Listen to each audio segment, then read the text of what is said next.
Prashant ji sir, just starting sir, 30 seconds of dead air now. Okay, we are waiting 30 seconds.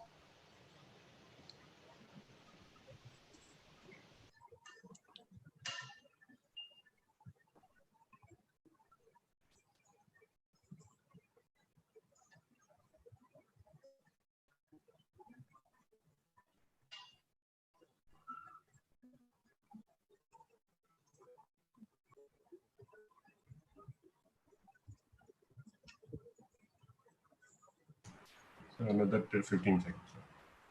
Okay, we are waiting.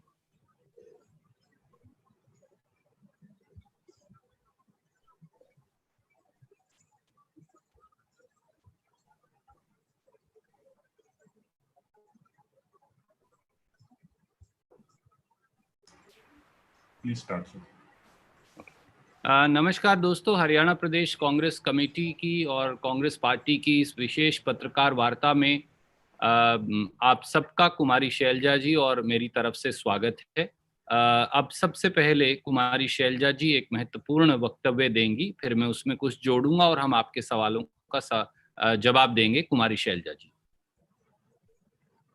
धन्यवाद साथियों, जैसा कि आप जानते ही हैं कि आजकल हरियाणा में एक बहुत बड़ा मुद्दा छाया हुआ है और वो है हमारे किसान का।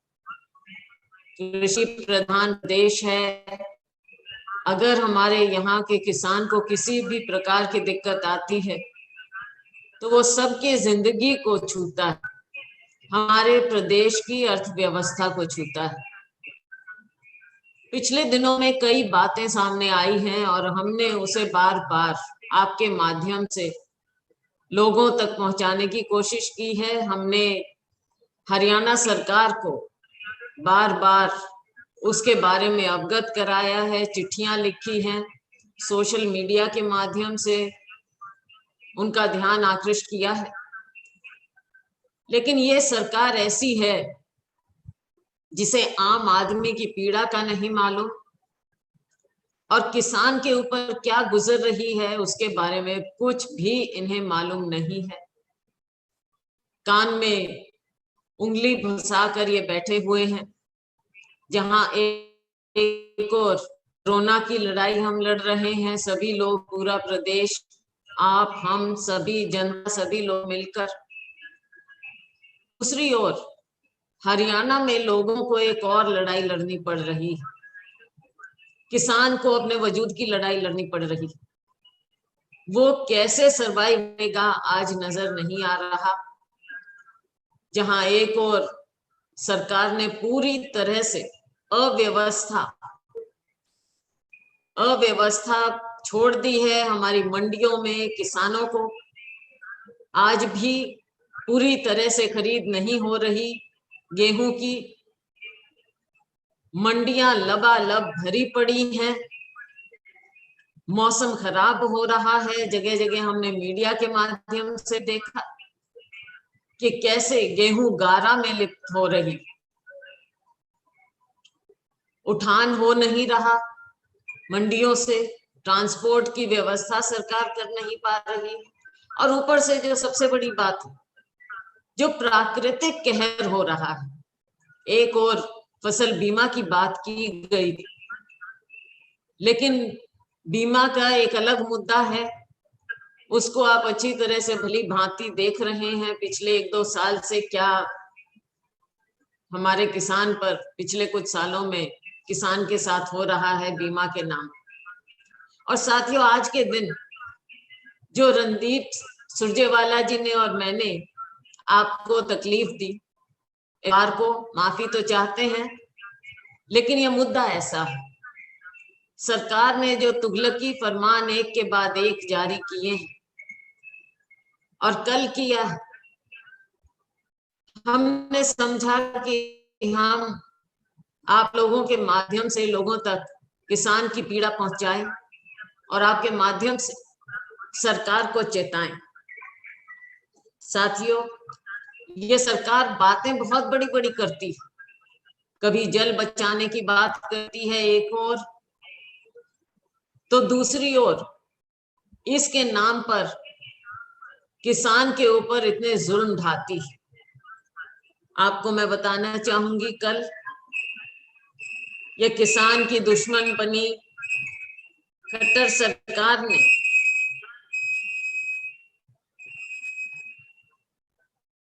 एक नया तानाशाही हुक्मनामा जारी किया है, एक इश्तिहार भी जारी किया है।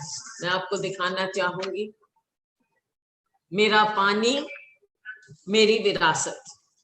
पानी बचाना तो अच्छी बात है, कोई बुरी बात नहीं, हम सब चाहते हैं, लेकिन साथ में किसान का क्या होगा, उसके बारे में भी तो सोचना होगा। साथियों, ये जो हुक्मनामा जारी किया है, इसमें कुछ शर्तें हैं। प्रदेश के 19 ब्लॉक्स में किसान धान की खेती कर ही नहीं सकता। इनमें से 8 ब्लॉक्स ऐसे चिन्हित किए हैं, इनका नाम मैं लेना चाहूंगी। सीवन, गुला, पिपली, शाहबाद, बबैन, इस्माइलाबाद, रतिया और सिरसा। इसमें कुल चिन्हित की गई 1,79,951 हेक्टेयर यानी 4,44,667 एकड़ भूमि है, जिसमें से 50% यानी 2,22,334 एकड़ पर धान की खेती पर पूरी तरह से रोक लगा दी गई है। और इन 19 ब्लॉक्स में अगर किसान ने 50% से अधिक भूमि में धान की खेती की तो किसान को सरकार की हर तरह की सब्सिडी से इनकार किया जाएगा और किसान को न्यूनतम समर्थन मूल्य भी नहीं दिया जाएगा उसकी खरीद का। तो आप समझ सकते हैं कि किसान के साथ क्या बीत रही है। ये जो इनका फरमान जारी हुआ है, ये मैं आपको दिखाना चाह रही हूँ। कई पेज हैं, ऊपर का पेज दिखाना चाह रही हूँ। और साथियों, प्रदेश के 26 ब्लॉक्स में पंचायती भूमि पर धान की खेती पर रोक लगा दी गई। 26 ब्लॉक्स, इनमें से 18 ब्लॉक्स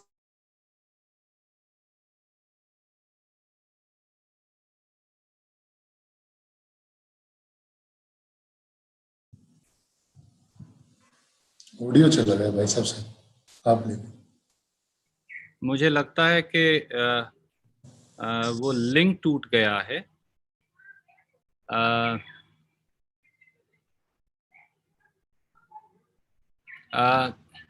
नमस्कार दोस्तों, मुझे लगता है कि शैलजा जी का लिंक टूट गया है। मुझे एक बार उनको, हेलो,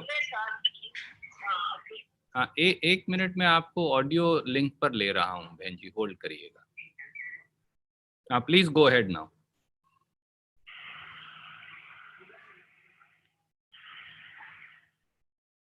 गो अहेड, आपको अब सुन पा रहे हैं सब। पिछले साल की खट्टर सरकार ने मक्का करने के लिए जरूरी जीवन हर बार ये बदल देते हैं, हर बार नया नया स्लोगन, आप जानते हैं ये।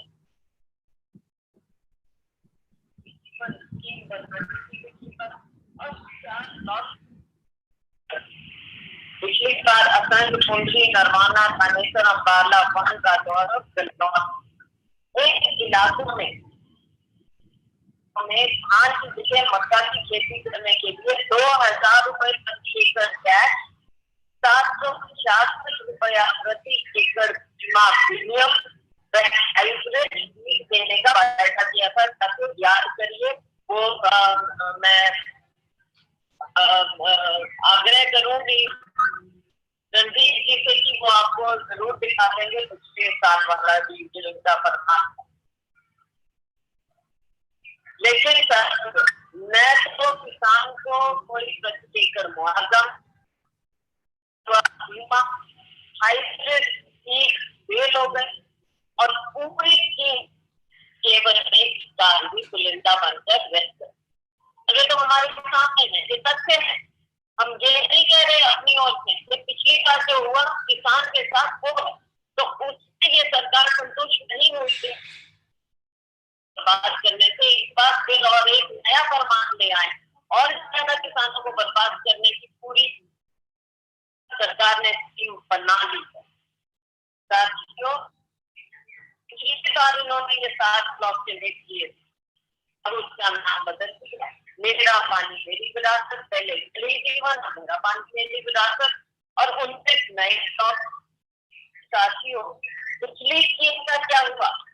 कितनी जमीन, कितनी भूमि धान से मक्का में तब्दील हुई, ये तो बताएं कि पिछली बार आपका जो बनता रेट क्या था? नई स्कीम लागू तो कर दी आपने एक तानाशाही ढंग से, लेकिन पिछली बार क्या हुआ उसके बारे में तो हरियाणा के किसानों को और हरियाणा की जनता को बताएंगे।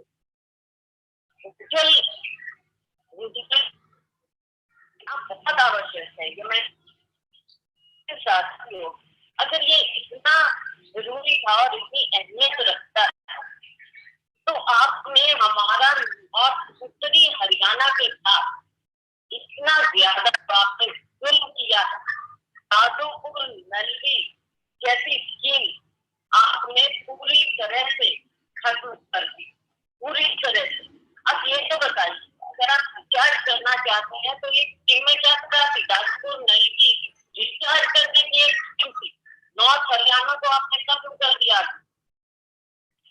अब आप क्या चाहते हैं किसान से? डिस्चार्ज करने की स्कीम बनाइए, किसान को आप दीजिए, उसके लिए कुछ मुआवजा दीजिए, किसान अपने खेतों में बोर लगाए, तो कुछ ऐसी स्कीम लाकर आप बताइए। आप इस पर तो करना नहीं चाहते, किसान की भरपाई आप करना नहीं चाहते।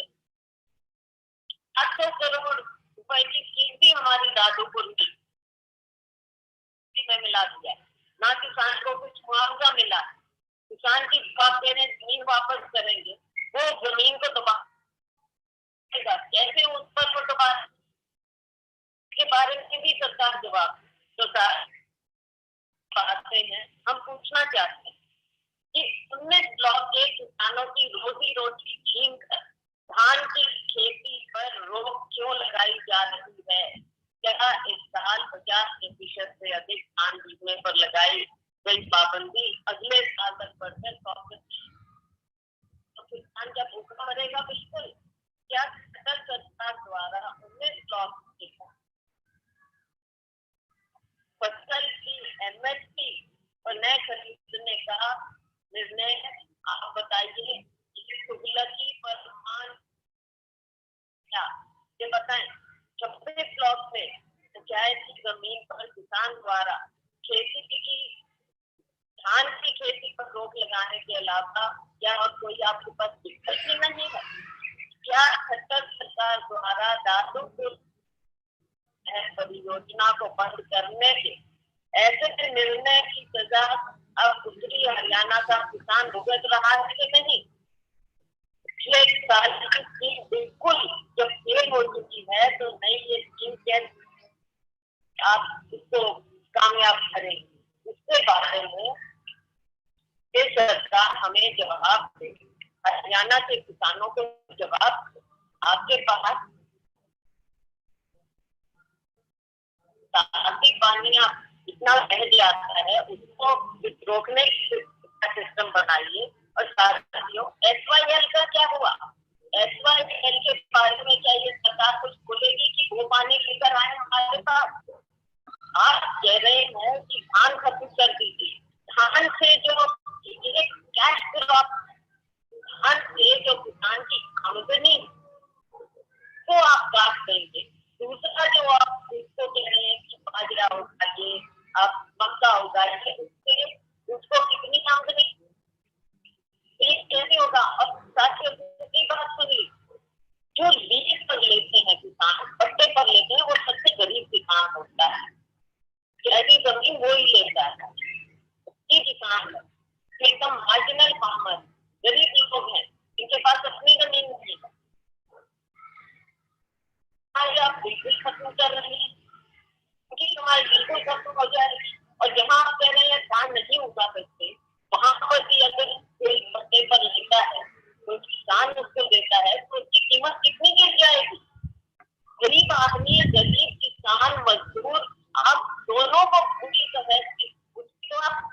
काट रहे हैं। तो एक बात आपने पिछले साल पराली, अब कहते हैं सिर्फ पराली से जो उत्पन्न समस्याएं हैं वो खत्म हो जाए पराली जला। तो आप ये बता दीजिए, पिछली बार कहा था पराली जो हम सब्सिडी देंगे ताकि किसान ना जला पाए, तो उसका क्या हुआ? कितनों को सक्सेसफुल हुआ? साथियों, आज के दिन हरियाणा का किसान मरा जा रहा है। अभी बुआई का समय आएगा, बुआई के समय में इसकी खरीद हो नहीं गई, आपकी नहीं तो हमें समझ नहीं आती। ऐसा के कुछ किसानों का मुझे फोन आया, वो बता रहे हैं, कहते कि कॉटन कॉर्पोरेशन ने अब कहा है कि कॉटन खरीद लो। कहाँ से कॉटन अभी खरीदेंगे? इन्हें जमीनी हकीकत का पता नहीं है, बातें कुछ और करते हैं। जगह जगह पर हमने देखा हो रही है। तो हरियाणा के किसान को इस खट्टर सरकार के होते हुए कोई निजात नहीं मिलना। हरियाणा का किसान बर्बाद हो रहा है। उसके लिए ये सरकार पूरी तरह से हमें जवाब दे, किसान को जवाब दे, और हम अपना फर्ज इसी तरह से निभाते रहेंगे। हमने हर इंसान की, हर हरियाणा वासी की, गरीब की, किसान की, मजदूर की, सबकी हमने बातें उठानी है। आज हम केवल ये कॉन्फ्रेंस करें तो अलग अलग मुद्दे उठाएंगे और भी बातें हैं, जैसा आपको मालूम है जो प्रवासी हमारे मजदूर हैं, श्रमिक हैं, आज की बहुत ज्वलन, उसको भी हम अलग से उठाएंगे। लेकिन आज हम इन बातों को रणदीप सुरजेवाला जी और मैं आपके समक्ष रखना चाह रहे थे, ताकि आप हमारे हरियाणा के किसान, मजदूर, गरीब आदमी की पीड़ा को समझे और लोगों तक पहुंचाएं। और ऐसी बात नहीं चलेगी जो किसान के बात चलेगी। बहुत बहुत धन्यवाद रणदीप जी। धन्यवाद शैलजा जी। मैं इसमें अपनी बात और जोड़ता हूं और कोशिश करते हैं कि तब तक आप वीडियो लिंक पर आ जाएं। मैं फिलहाल ये फ़ोन होल्ड करके रखूंगा ताकि कोई प्रश्न हो तो आप उसका जवाब ले सकें। आदरणीय साथियों, जैसा प्रदेश कांग्रेस कमेटी की अध्यक्षा कुमारी शैलजा जी ने कहा, मुझे उम्मीद है कि आपको मेरी आवाज़ आ रही होगी। जैसा कुमारी शैलजा जी ने कहा कि प्रदेश के 19 ब्लॉक्स में 2,30,000 एकड़ की किसान की खुद की भूमि पर धान की खेती करने पर खट्टर सरकार ने, किसान की दुश्मन खट्टर सरकार ने प्रतिबंध लगा दिया है। कुल जमीन जिसमें धान की फसल की जोत होती है वो 4,44,000 एकड़ है। आज 50% प्रतिबंध लगाया है, अगले सीजन तक 100% प्रतिबंध लगा देंगे।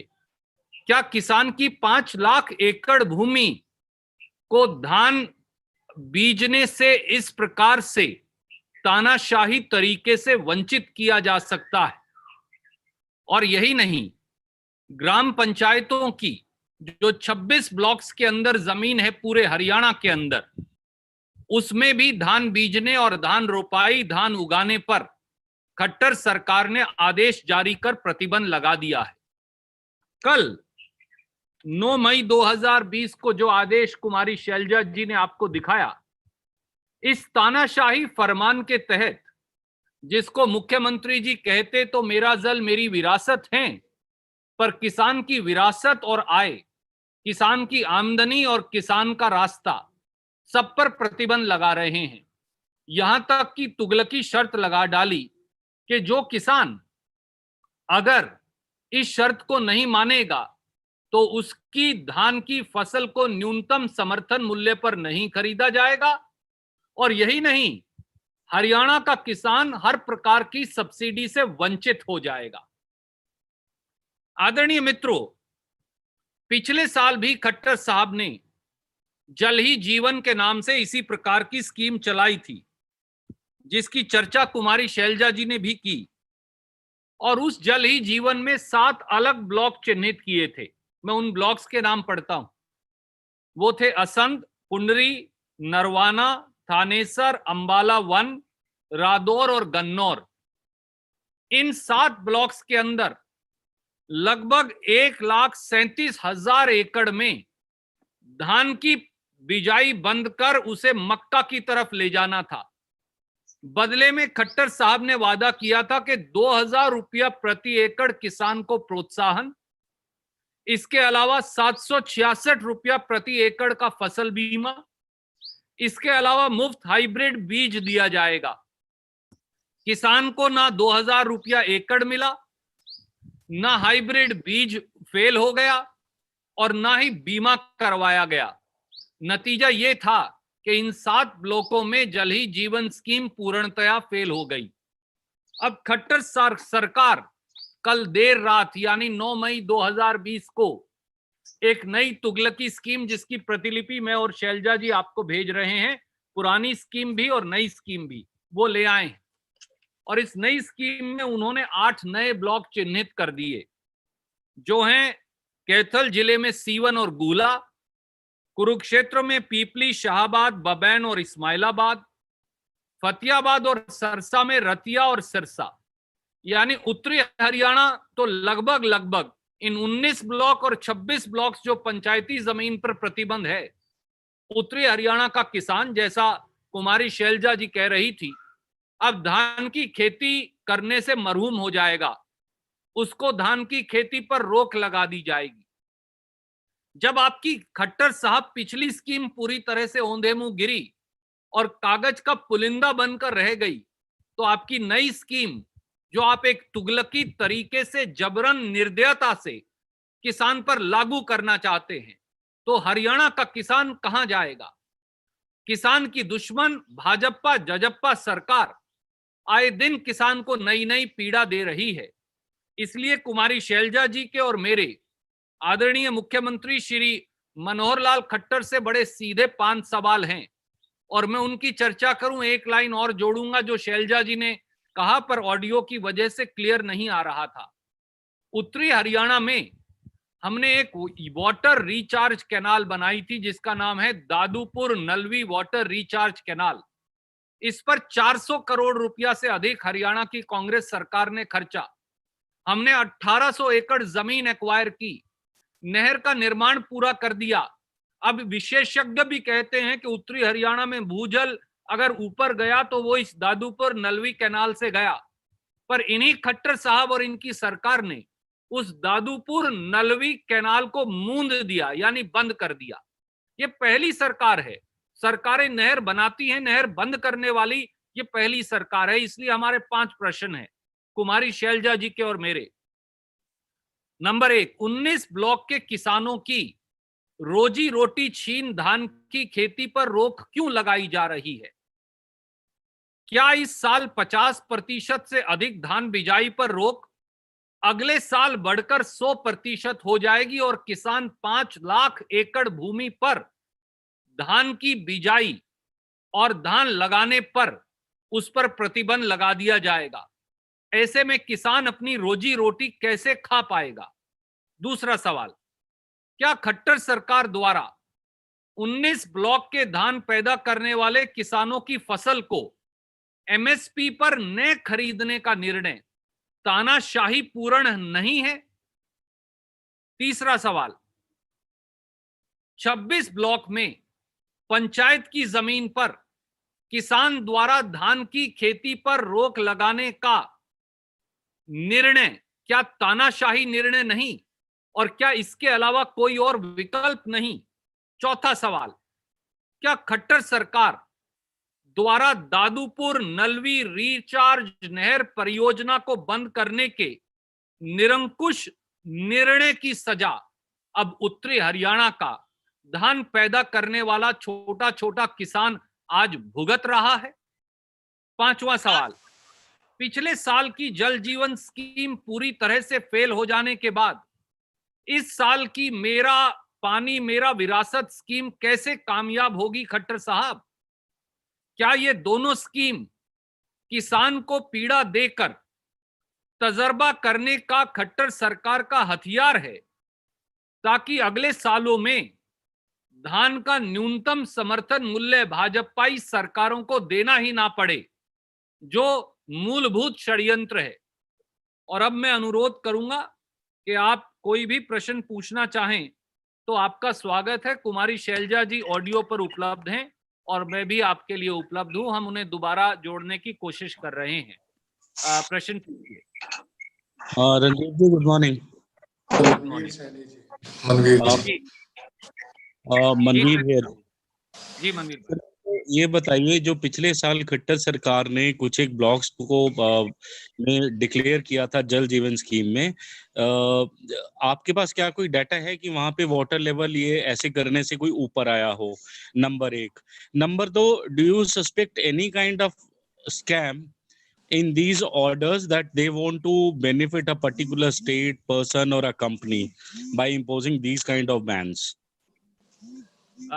Manveer ji, as Kumari Shailja has already pointed out to you in her statement, I apologize that it was briefly interrupted on account of bad audio, and she can hear us even now. Last year, Shri Manohar Lal Khattar and BJP government started a Jal Jeevan scheme, in which 7 different blocks were identified where the crop pattern was to be changed on 1,37,000 acres from paddy to maize, यानी धान से मक्का की खेती में बदलना था। Farmer was to be given incentive of 2,000 rupees per acre, 766 rupees per acre for insurance premium and hybrid seeds. The truth is that no such compensation has been given till today. Let the Chief Minister come forward and inform the state through the media friends as to how much acreage of compensation was given and how much of hybrid seeds given by the government actually failed, which is a scam by itself. And no insurance premium has been given till today. So the net result that he has to answer for, how many acreage of the 1,37,000 acre targeted actually got converted from paddy cultivation to maize cultivation? And if Chief Minister has the courage of conviction to give you that data, which only he has, the truth or the falsehood of his claim will come out. The truth is that the conversion of from paddy cultivation to maize cultivation did not happen. And that's why Chief Minister gave up those 7 blocks and is now experimenting with the life and livelihood of farmers in 8 new blocks. That is 2 blocks in Kaithal district, C1 and Gula, 4 blocks in Kurukshetra districts, Pipli, Shahabad, Baban and Ismailabad, 1 in Ratia in Fatiabad and Sirsa in Sirsa. Besides that, there are 11 more blocks that he is not disclosing the names of so far. In addition, there are 26 blocks, largely of northern Haryana, where poor farmers, as Shailja ji was pointing out, does his cultivation on panchayat land by taking it on lease, has been prohibited from cultivating paddy. All this points out to a complete and inept government solely directing its schemes at stopping the procurement of paddy at MSP. That is the main conspiracy behind it. And farmers' lives and livelihoods are being played and are being endangered by this government, by these unthought of schemes. Thank you. Next question. Sir, Randeep ji, good morning, Randeep ji. Namaskar. Sir, how many farmers you are estimated, who will be affected with these new orders? And what? Just one more point. And what makes you think there is a sinister move of the government, to eventually deprive the farmers of MSP over the years to come? सबसे पहले तो 2,30,000 एकड़ भूमि, जैसा कुमारी शैलजा जी ने बताया और मैंने बताया, 2,30,000 एकड़ भूमि के अंदर अब इन ब्लॉक्स के अंदर, खास तौर से उत्तरी हरियाणा में, और 26 ब्लॉक्स जो दूसरे हैं, उनमें किसान खुद की जमीन पर और पंचायत की जमीन पर धान की खेती नहीं कर सकेगा। आपको ये मालूम है, हरियाणा में एवरेज लैंड होल्डिंग साइज 2 से 2.5 एकड़ है। तो अगर 2,30,000 एकड़ को आप 2 से भाग दें, बल्कि 4,44,000 एकड़ को, क्योंकि आधी जमीन है, 2 से भाग दें, तो लगभग 2.5 लाख, 2 से 2.5 लाख किसान मोटा मोटा इससे प्रभावित होंगे। प्रश्न ये भी नहीं, प्रश्न इससे बड़ा है। आपने आज 2,30,000 एकड़ यानी 50% भूमि पर प्रतिबंध लगाया है, कल आप 5 लाख एकड़ भूमि पर प्रतिबंध लगा देंगे, तो किस प्रकार से किसान अपनी रोजी रोटी कमा पाएगा? इसके विपरीत, जैसा कुमारी शैलजा जी ने कहा और हमने कई बार इस पर आंदोलन किया, कि उत्तरी हरियाणा के भूजल को ऊपर लाने के लिए 400 करोड़ रुपए की लागत से 2,000 एकड़ के करीब भूमि का अधिग्रहण कर हमने दादूपुर नलवी रिचार्ज नहर परियोजना बनाई थी। खट्टर सरकार इस प्रकार की तानाशाही सरकार है कि उन्होंने बनी हुई नहर परियोजना को बंद कर दिया और किसान को 40-40 फुट गहरी जमीन वापस कर दी, जिसमें वो ना खेती कर सकता ना इस्तेमाल कर सकता। षड्यंत्र सीधा है, न्यूनतम समर्थन मूल्य को किसी प्रकार से कम कर धीरे धीरे खत्म करना है, और इसीलिए इस प्रकार के तानाशाही फरमान जारी किए जा रहे हैं। धन्यवाद। सुरेंद्र ऑडियो फीडबैक आ रहा है सर, स्पीकर शायद ऑफ कर दीजिए। सब मोबाइल जी, ये क्रॉप डाइवर्सिफिकेशन का मामला तो बहुत सालों से चल रहा है। अब अगर सरकार कोई डाइवर्सिफिकेशन करना चाहती है तो उसमें कांग्रेस को क्यों इसमें हर मामले में गड़बड़ नजर आती है? सुरेंद्र जी, कोई ये नहीं कह रहा कि आप क्रॉप डाइवर्सिफिकेशन मत करिए, पर क्रॉप डाइवर्सिफिकेशन किसके लिए कर रहे हैं? आप किसान की का गला घोटकर, उसकी रोजी रोटी छीनकर, किसान को पीड़ा और जख्म और घाव देकर, किसान की अपनी जमीन को ना जोतने और अपनी पसंद की आय वाली फसल ना लगाने की इजाजत देकर आप क्रॉप डाइवर्सिफिकेशन कैसे करेंगे? आप एक बुद्धिमान और तजर्बेकार पत्रकार हैं। मैं ये सवाल आपके माध्यम से आपके पाठकों और दर्शकों के सामने रखता हूं। अगर इस देश से आप किसान को मार ही देंगे और खत्म कर देंगे तो अपने आप खेती बंद हो जाएगी, फिर शायद क्रॉप डाइवर्सिफिकेशन की जरूरत ही ना पड़े।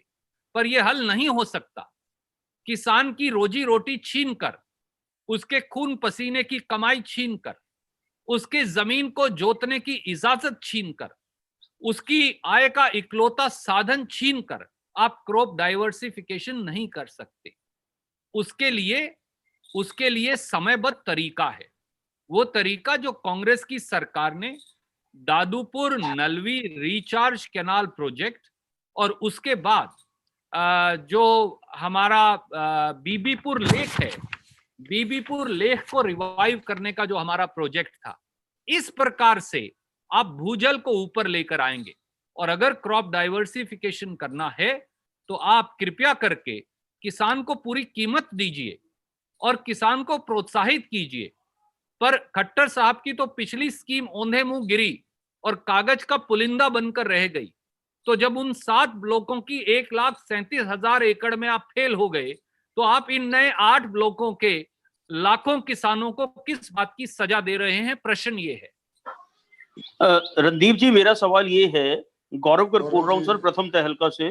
मेरा सवाल ये है कि जिस तरीके से आप कह रहे हैं पहले ये स्कीम फेल हो गई, मनोहर सरकार ने ये दोबारा कर दी, क्या अब आप इसके लिए सरकार इस फैसले को वापस ले, इसका इंतजार करेंगे या कोई कोर्ट का दरवाजा जो है वो आप लोग खड़काएंगे? एक सेकंड बहन जी, आप हैं ऑडियो पे? अच्छा, ओके।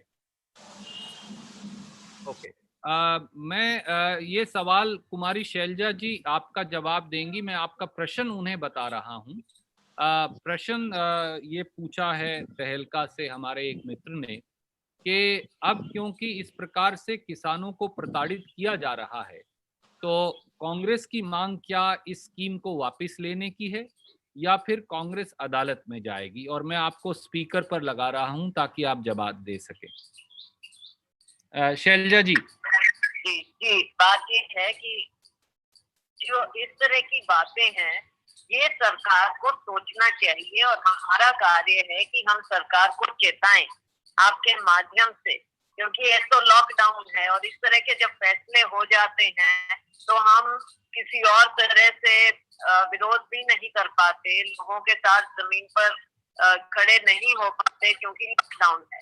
तो हम आपके माध्यम से इन बातों को उठाते हैं और जो सरकार की कमी है उसको उठाना हमारा फर्ज है और हम इस बात को उठाते रहेंगे। रही अदालत की, हर चीज अदालत में जाने की बात नहीं है, जहां होता है वहां हम कोशिश भी करते हैं, लेकिन कई बार अदालत में लंबा समय लग जाता है।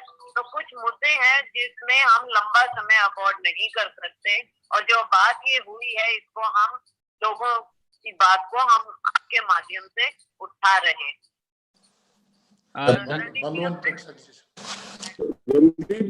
धन्यवाद। आप अगला सवाल कीजिए।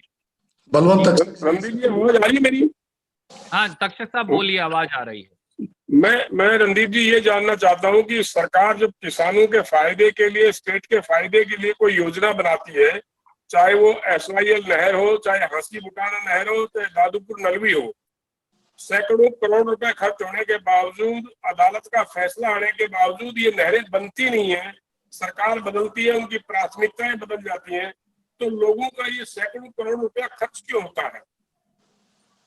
तक्षक साहब सवाल के लिए साधुवाद, पर सबसे महत्वपूर्ण आज जो विषय आप जिस पर चर्चा कर रहे हैं वो भूजल स्तर का गिरना, जिसको लेकर शैलजा जी हो, मैं हूं या हरियाणा के 2.5 करोड़ लोग हम सब चिंतित हैं।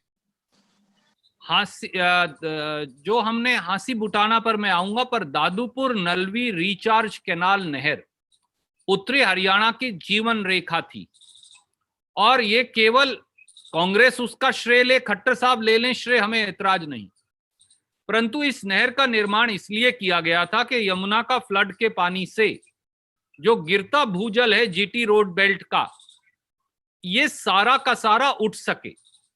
और हमारी प्लान तो ये भी थी, जिसकी आपको याद होगा मैंने चर्चा की है, कि शाहबाद तक ये canal Dadupur Nalvi recharge canal आई थी। 400-450 करोड़ रुपया खर्च हुआ था, 2000 एकड़ भूमि एक्वायर हुई थी। इसको आखिर में प्लान ये थी कि किसी प्रकार से बीबीपुर लेक की जमीन एक्वायर कर इसे वहां तक जोड़ दिया जाए और फिर एक दिन बीबीपुर लेक से इसे हांसी बुटाना को जोड़ दिया जाए, ताकि बीबीपुर लेक तक जब ये जाएगी तो कैथल कुरुक्षेत्र के एरिया को भी रिचार्ज हो जाएगा, अंबाला यमुनानगर और करनाल तक ये सारा इलाका और पंचकुला तक रिचार्ज होगा। और जब स्पेयर पानी होगा, यानी यमुना में जब फ्लड आएगा, तो इस पानी को हांसी बुटाना कैनाल में डालकर दक्षिणी हरियाणा तक ये पानी ले जाया जा सकता था।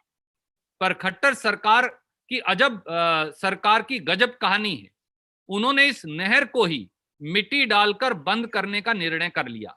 और चलती हुई नहर बंद करने का पहला उदाहरण शायद हिंदुस्तान के इतिहास में कोई होगा तो वो ये भाजपा जजप्पा या खट्टर सरकार है। इसका जवाब तो मुख्यमंत्री ही देंगे। हांसी बुटाना नहर का निर्माण कांग्रेस ने दक्षिण हरियाणा तक पानी ले जाने के लिए किया था, पर उसमें भी भाजपा और अकाली दल की सरकार ने कोर्ट जाकर रोड़ा लगाया और स्टे ले लिया और दक्षिणी हरियाणा के लोगों को जींद, रोहतक, झज्जर, महेंद्रगढ़, रेवाड़ी, नारनौल इत्यादि, भिवानी, इन सब को पानी से मरहूम कर दिया। और SYL का जो मामला है वो हमारे पक्ष में हो चुका, कांग्रेस ने जो मुकदमा किया था, अब उसका निर्णय, और प्रधानमंत्री जी को बाकायदा कहा गया है कि वो पानी दें। अब प्रधानमंत्री जी और भारत सरकार को ये हुक्म दिया गया है कि वो SYL का पानी हरियाणा को दिलवाएं, पर खट्टर साहब चुप हैं और प्रधानमंत्री जी है कि वो बोलते ही नहीं। तो ऐसे में हरियाणा की जनता से न्याय कौन करेगा, प्रश्न ये है। धन्यवाद। सर प्रदीप शर्मा जी, सद्दा ट्रिब्यून। जी प्रदीप भाई। रणदीप जी, मेरा एक छोटा सा सवाल था। ये जो आपको पता है वीट पैडी का सर्कल है, जो सबको पता है, ये पानी बहुत ज्यादा, इससे जो वाटर रिचार्ज भी, मतलब अंडरग्राउंड वाटर भी काफी लेवल पे अफेक्ट होता है। तो लास्ट ईयर जो शुरू हुई थी जाली जीवन वाली, वो मैं ख्याल, जहाँ तक मेरा ख्याल है 50,000 एकड़ में उन्होंने की थी। तो उसके चलो नतीजे जैसे भी हो, कोई सरकारी डाटा तो अवेलेबल है नहीं। तो आप मतलब ये वीट और पैडी का सर्कल एक तरह से इसको स्टॉप करने के लिए कांग्रेस की तरफ से क्या अल्टरनेटिव है? को alternative Congress as a party, as a responsible opposition government को देगी? क्या alternative? Pradeep ji, Shailja ji will like to add something to your reply. I think I've lost her connection. देखिए, इसका जवाब बड़ा सीधा है। वीट और पैडी का साइकिल आज हरियाणा, पंजाब, उत्तरी भारत इसमें चलता आ रहा है। अगर आपको इसको तोड़कर कोई दूसरे क्षेत्र को जोड़ना है तो उसका एकमात्र एक ही हल है, वो है कि आप किसान को इतना ज्यादा दूसरी फसल लगाने के लिए इंसेंटिवाइज करें कि कोई दूसरी फसल लगाना किसान के लिए मुनाफेमंद सौदा साबित हो। अगर किसान को ये लगेगा कि धान की बजाय उसे मक्का की खेती मुनाफेमंद है तो सरकार की जरूरत नहीं, वो अपने आप उसे लगा लेगा, प्रोवाइडेड आप मक्का का रेट इतना हाई करें, न्यूनतम समर्थन मूल्य, और उसकी खरीद सुनिश्चित करें। किसान अपनी आय बेहतर चाहता है और उसके लिए वो हर फसल लगाने को तैयार है। पर देखिए, आपने चर्चा की, पिछले साल खट्टर साहब ने जल ही जीवन है स्कीम लागू की। 7 ब्लॉक में 50,000 हेक्टेयर, जो 1,37,000 एकड़ भूमि बनती है, उसको आपने धान से मक्का में कन्वर्ट करना था। पर हुआ क्या? ना आपने प्रोत्साहन राशि दी, ना बीमा करवाया, और आपका हाइब्रिड बीज जो है ज्यादातर फेल हो गया। क्या किसी को सजा मिली? क्या खट्टर साहब ने कोई जवाबदेही दी? क्या उन 7 ब्लॉक में कितनी जमीन धान से मक्का पर कन्वर्ट हुई, कोई जवाब दिया? नहीं दिया। अब फिर वो एक कागजी पुलिंदा बनकर फाइलों में बंद हो गई। सरकार का पैसा जो नष्ट होना था वो हो गया, किसान को जो पीड़ा हुई वो अलग। अब आप 8 ब्लॉक्स के अंदर 2,30,000 एकड़ भूमि में धान की रोपाई और बिजाई, धान लगाने पर आप फिर रोक लगा रहे हैं। इसका क्या मापदंड है? इस बार तो आपने किसान को सजा देने का मन बना लिया। आप कहते हैं कि सरकार न्यूनतम समर्थन मूल्य पर धान की खरीद करेगी नहीं। क्यों? क्या खट्टर साहब को यह अख्तियार है? दूसरा, आप कह रहे हैं कि किसान को सब्सिडी से मरहूम कर दिया जाएगा। क्यों? क्या खट्टर साहब को यह अख्तियार है? क्या इस प्रकार के तानाशाही फरमान जो चंडीगढ़ के वातानुकूलित कमरों में बैठकर दिए जाते हैं, इससे क्रॉप साइकिल चेंज होगा या किसान को प्रोत्साहित करने से? सवाल बड़ा सीधा ये है। धन्यवाद। सर पवन जी हैं जनता टीवी से। Sir Bhupendra ji, can you try and reconnect Shailja ji again? Prashant कोशिश करेंगे, इतने में पवन जी का सवाल लेता हूँ। सर नमस्कार। फोन करके कोशिश करिए। जी सर नमस्कार। सर मेरा सवाल ये है कि सरकार ने ये स्कीम जो लॉन्च की है, इसमें मुख्यमंत्री ने कहा है कि हम 7,000 रुपए प्रति एकड़ प्रोत्साहन राशि किसानों को देंगे। इसके अलावा जो फसल सरकार लगाने के लिए कह रही है उसको बाजार में खरीद उसकी सरकार सुनिश्चित करेगी। ये तमाम दावे सरकार ने इस स्कीम के साथ लॉन्च करने के साथ किए हैं, लेकिन सरकार की ये दलील है कि कुमारी शैलजा और रणदीप सुरजेवाला जो है वो विपक्ष में विरोध करना ही है। उनको किसी भी स्कीम या सरकार का किसी भी फैसला जो है उसके ऊपर उनको विरोध ही जताना है और मिसलीड जो है वो करने की कोशिश की जाती है। आपके ऊपर ये आरोप लगते हैं। तो सरकार ने जो प्रोत्साहन राशि देने का फैसला किया है या फिर फसल को एमएसपी पर खरीदने की बात की है, इससे आप संतुष्ट नहीं है क्या? खट्टर साहब के बारे में मैं केवल ये कहूंगा, कस्में, वादे, प्यार, वफा, ये बातें हैं। ये बातों का क्या? खट्टर साहब का कोई वादा आज तक पूरा हुआ है? मैंने इसीलिए, कुमारी शैलजा जी ने इसीलिए पिछले साल की जल ही जीवन स्कीम की प्रतिलिपि आपको भेज रहे हैं। पिछले साल की जल ही जीवन स्कीम में 7 ब्लॉक्स में 50,000 हेक्टेयर या 1,37,000 एकड़ में 2,000 रुपया प्रति एकड़ की राशि देनी थी, 766 रुपया बीमा राशि देनी थी, हाइब्रिड सीड्स देना था। तीनों ही नहीं दिए। किसान कहां जाए? अब 8 नए ब्लॉक्स में 2,30,000 एकड़ में किसान को नई पीड़ा और जख्म देने के लिए खट्टर साहब एक नई स्कीम ले आए हैं। जब आपकी पिछले साल की स्कीम कागज का पुलिंदा बनकर बंद हो गई, उन 7 ब्लॉक्स में क्या हुआ? वो 7 ब्लॉक्स में अब आप ये स्कीम लागू क्यों नहीं कर रहे? आपने 8 नए ब्लॉक क्यों चिन्हित कर लिए? क्या आपने पिछली स्कीम पूरी तरह से लागू की? क्या आप ये कह सकते हैं कि 1,37,000 एकड़ में से 1 लाख, सवा लाख, 1,25,30,000 एकड़ में आप धान से मक्का में बदल पाए? क्या आपने किसान को उनमें वहां पर न्यूनतम समर्थन मूल्य दे दिया? जब आप अपनी स्कीम ही आपकी औंधे मुंह गिरी है, तो अगली स्कीम जो तानाशाही और तुगलकी तरीके से आप लागू कर रहे हैं, वो किस प्रकार से लागू होगी? कुमारी शैलजा और रणदीप सिंह सुरजेवाला केवल विरोध के लिए विरोध नहीं कर रहे। खट्टर साहब, जो आप गहरे जख्म तन और मन पर हरियाणा के किसान के दे रहे हैं, उस तन और मन के जख्मों की पीड़ा को उजागर कर रहे हैं। अगर प्रदेश कांग्रेस कमेटी की अध्यक्षा कुमारी शैलजा और रणदीप सिंह सुरजेवाला उस पीड़ा को उजागर नहीं करेंगे, तो फिर कौन चापलूस और चाटुकार व्यक्ति जो आपकी सरकार में बैठे हैं, वो आपकी आंखें खोल पाएगा? सवाल ये है। सर, राम सिंह बराड़ जी। जी बराड़ साहब। नमस्कार रणदीप जी, मेरे 2 सवाल हैं। एक तो ये जो आ रही है नीतियां कि धान नहीं लगाना या और नहीं लगाना या यहाँ पर पंचायत की जमीन पे नहीं लगाना, एक पिछले काफी समय से चल रहा है कि धीरे धीरे जो केंद्र सरकार है, जो FCI के जरिए जो कैश क्रॉप है गेहूं और धान, उसको बंद करने जा रही है और उसको पैसा भी नहीं दिया जा रहा है FCI को, ताकि जो उसको मिलना चाहिए था। और उस सारी की वजह से एक तो ये माना जा रहा है कि इसको धीरे धीरे ये सारा खत्म करने का है।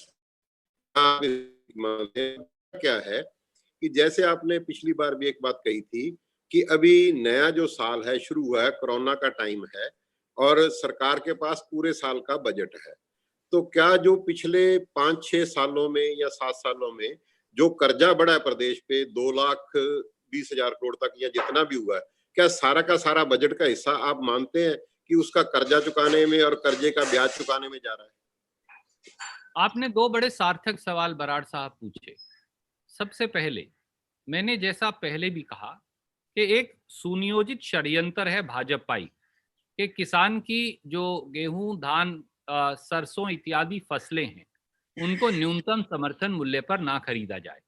शायद इसीलिए इस साल के बजट में, जब तक कोरोना महामारी का संकट भी नहीं आया था, केंद्र की भाजपा सरकार ने 75,000 करोड़ रुपया फूड सब्सिडी का काट दिया। ये पैसा कहां से कटेगा? आखिर में FCI की गेहूं, धान, सरसों, चना इत्यादि खरीद के बजट से ही कटेगा। FCI को पिछले 5 साल में मोदी सरकार ने, भाजपा सरकार ने एक फूटी कोड़ी नहीं दी। नतीजा ये है कि नेशनल स्मॉल सेविंग स्कीम से 9% ब्याज पर FCI ने 1,90,000 करोड़ रुपए का कर्जा उठा रखा है। ये उनकी बैलेंस शीट से आप देख सकते हैं। मैंने ये बात 3 महीने पहले प्रेस कॉन्फ्रेंस में उजागर भी की थी। FCI की डेट सर्विसिंग ही 17-18,000 करोड़ रुपया के करीब पहुंच गई है। ऐसे में FCI किसान की फसल की खरीद करेगी कैसे? तो उसके लिए अब कम करने के लिए नए नए नायाब तरीके ढूंढे जाते हैं।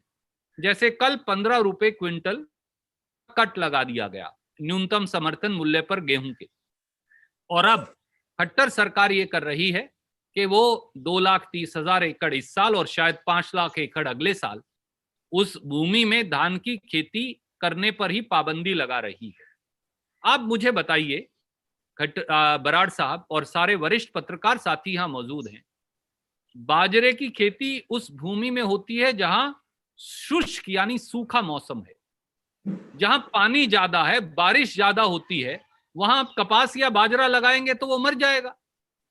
जहां धान की खेती ही हो सकती है उत्तरी हरियाणा में, वहां आप बाजरे की खेती किस प्रकार से करवाएंगे?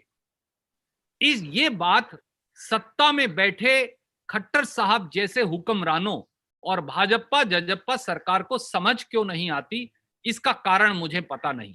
ये इसका कारण एक ही है कि ये किसान को न्यूनतम समर्थन मूल्य प्रक्रिया और प्रणाली को बंद करना चाहते हैं, और ये तुगलकी आदेश, ये तानाशाही फरमान उस प्रक्रिया का हिस्सा है। धीरे धीरे किसान का गला घोंटो, उसकी फसल का न्यूनतम समर्थन मूल्य ना दो, ये एक तौर तरीका है। और जहां तक हरियाणा का सवाल है, हरियाणा की सरकार 5.5-6 साल में खट्टर साहब ने केवल ब्याज लेकर, पैसा कर्ज पर लेकर चलाई है। 1,75,000 करोड़ रुपए का कर्ज 6 साल में वो ले चुके। जिस प्रांत में 45 साल पे 60,000 करोड़ का कर्ज था, आज 2 लाख करोड़ रुपए से ऊपर उस प्रांत का कर्ज पहुंच गया। वो पैसा किसकी जेब में गया और कहां गया, हम बार बार ये सवाल पूछते हैं, जिसका जवाब खट्टर साहब नहीं दे पाते। धन्यवाद। सर भूपेंद्र नारायण सिंह। रणदीप जी, ऐसा लगता है कि आप जोड़ पा रहे हैं कुमारी शैलजा जी को? नहीं मैम, सर उनका नेटवर्क खराब हो रहा है। भूपेंद्र जी पूछिए प्लीज। रणदीप जी, ऐसा लगता है कि जल संकट के लिए हरियाणा में जो कृषि प्रधान के लिए धान सबसे ज्यादा जिम्मेदार है, ऐसा लग रहा है। मेरा हट के सवाल है कि अगर जब से लॉकडाउन है तब से देखा जाए तो सरकार की जो निगाहें हैं वो किसानों के प्रति कम है और जो शराब से व्यवसाय में जुड़े हुए लोग हैं उनकी तरफ ज्यादा है। हाल ही में कमेटी सब कमेटी की बात की चर्चा हुई, आपने देखा चंडीगढ़ में रेड मारी जा रही है। हरियाणा सरकार में एक वर्ग कुछ और कह रहा है, दूसरा वर्ग कुछ और कह रहा है। आप इस पर क्या कहना चाहेंगे? इसका जवाब मैं थोड़ा तफसील से देना चाहूंगा। हरियाणा सरकार में एडमिनिस्ट्रेटिव और पॉलिसी पैरालिसिस है। आप उदाहरण देखिए, उप मुख्यमंत्री श्री दुष्यंत चौटाला ये कहते हैं कि सोनीपत शराब तस्करी कांड की जांच के लिए उन्होंने गृह मंत्री श्री अनिल विज को लिखा है। गृह मंत्री श्री अनिल विज सामने आकर कहते हैं कि श्री दुष्यंत चौटाला ने इस बारे उनसे कोई बात की ही नहीं। दोनों में से कौन झूठ बोल रहा है? गृह मंत्री श्री अनिल विज बाकायदा 4 दिन पहले पत्र लिखकर मुख्यमंत्री को एक एसआईटी बनाने की सिफारिश करते हैं और 3 उसके मुखिया का नाम चिन्हित करते हैं। कहते हैं कि या अशोक खेमका आईएएस अधिकारी, या संजीव कौशल आईएएस अधिकारी, या टीसी गुप्ता आईएएस अधिकारी के नेतृत्व में पुलिस और प्रशासनिक अधिकारियों के नेतृत्व में इस एसआईटी का गठन किया जाए। 4 दिन से वो रिक्वेस्ट मुख्यमंत्री खट्टर साहब के पास पेंडिंग है, पर एडीजीपी लॉ एंड ऑर्डर गृह मंत्री को भी दरकिनार कर, मुख्यमंत्री को भी दरकिनार कर एसपी रोहतक की अध्यक्षता में एक एसआईटी बना देते हैं। 3 बातें इस सोनीपत शराब कांड में बड़ी सामने उभर कर आई हैं। पहला, आरोपी के तार सीधे हरियाणा के सचिवालय में बैठे बड़े बड़े अधिकारियों और राजनीतिज्ञों से जुड़े हुए हैं। ये आज के सब समाचार पत्रों में छपा है। दूसरा, हालांकि उस एसआईटी ने जो एसपी की अध्यक्षता में बनी है, क्या वो बड़े सचिवालय में बैठे अधिकारियों जो उनसे रैंक में बड़े हैं या राजनीतिज्ञों की जांच कर सकती है? क्या कांस्टेबल एसपी की जांच कर सकता है? आप बताइए। तीसरा, 2:30 बजे वो एसआईटी आरोपी के घर पर छापा मारती है, पर वो कौन लोग हैं जो सरकार या सरकार से बाहर बैठे हैं जो आरोपी को पहले से ही सूचित कर देते हैं और आरोपी रात के 2:30 बजे भाग जाता है? और चौथा, अब ये सामने आया है कि शराब तस्करी कांड में जिन लोगों पर एफआईआर पहले दर्ज हुई थी, उन्हीं के गोदाम में ये पकड़ी गई शराब सोनीपत में रखी गई थी। यानी आपने बिल्ली को दूध की रखवाली बनाया हुआ था। इसके लिए सरकार में बैठे कौन लोग थे जो इन शराब तस्करों और चोरों को संरक्षण दे रहे थे? अनिल विज साहब की बात दुष्यंत चौटाला जी और दुष्यंत चौटाला जी की बात अनिल विज साहब नहीं मानते। अनिल विज साहब की बात मुख्यमंत्री नहीं मानते। मुख्यमंत्री और अनिल विज साहब की बात एडीजीपी लॉ ऑर्डर नहीं मानते। और आखिर में क्या हो रहा है? शराब तस्करी कांड का जिम्मेवार कौन है, इसका किसी को मालूम ही नहीं। ये है अजब खट्टर सरकार की गजब कहानी, जहां जो कानून को तोड़ते हैं वो संरक्षक बने बैठे हैं और कानून की रक्षा करने वाले पंगु बन गए हैं। कमल जी कमल भाई। सर, मुझे लगता है कि जिस प्रकार से जो निर्णय लिया गया है खेती ना करने का धान की, तो मैं बात अगर गुलाचिका की सेवन की करूं तो हरियाणा में अगर तरावड़ी को छोड़ दिया जाए तो सबसे ज्यादा राइस मिल चीका, गुला, कैथल इसके आसपास है। तो मुझे लगता है कि दोहरी मार है, किसानों को तो मार में है ही है, इसके साथ साथ जो शेलर इंडस्ट्री है उस पर भी प्रभाव पड़ेगा इस चीज।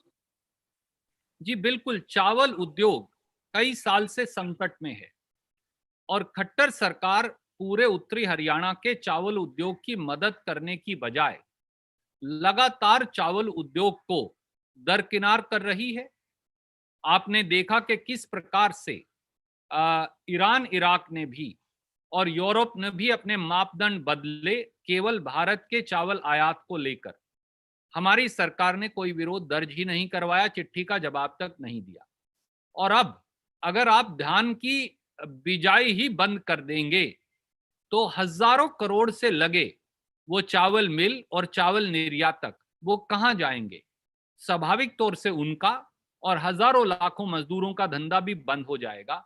लगता है कि ये सरकार धंधा चौपट करने की एक्सपर्ट बन गई है, वो किसान का हो या राइस मिलर्स का हो या चावल निर्यातकों का।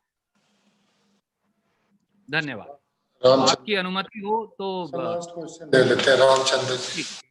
जी रामचंद्र पूछिए प्लीज। भाई साहब आवाज मिल रही मेरी आपको?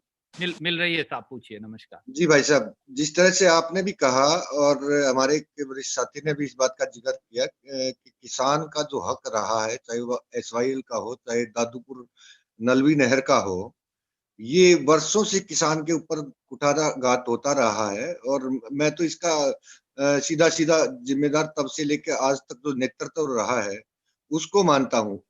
किसान के सामने आज एक ही समस्या नहीं, बहुत सारी समस्याएं हैं। किसान की इस हालत का जिम्मेदार बनाने के लिए कितना मानते हैं आप नेतृत्व को जिम्मेदार? मुख्यमंत्री ने ये कहा है कि आने वाली जो पीढ़ियां हैं वो आपको कोसेंगी कि आप पानी विरासत में देके नहीं गए। क्या वो इस बात, मैं ही जानना चाहता हूँ, क्या वो पीढ़ियां इस बात के लिए नेतृत्व को नहीं कोसेंगी कि जो हरियाणा का हक था लंबे समय से पानी का, वो हक नेतृत्व नहीं दिला पाया और सामूहिक रूप से तब से लेकर आज तक के नेतृत्व को किसानों के सामने जाकर माफी मांग लेनी चाहिए? मैं आपकी बात से, आपकी पीड़ा और बात दोनों से सहमत हूं, परंतु प्रश्न आज ये है, आप ये कह रहे हैं कि कल अच्छा हो। जल है तो कल है, ये हमारा मानना है कांग्रेस पार्टी में। इसीलिए हमने 3 नहरों का निर्माण करने का निर्णय किया था। Number 1 Dadupur Nalvi recharge canal जो हमने बना दी थी, जिसको खट्टर साहब ने अब मूंदने या बंद करने का निर्णय ले लिया। दूसरा, हांसी बुटाना नहर का निर्माण दक्षिणी हरियाणा तक हो गया था, परंतु भारतीय जनता पार्टी और अकाली दल की साझी सरकार ने उसमें रोड़ा अटकाकर उसे कोर्ट में उलझा दिया और खट्टर सरकार ने 6 साल में उसकी पैरवाई तक करना उचित नहीं समझा।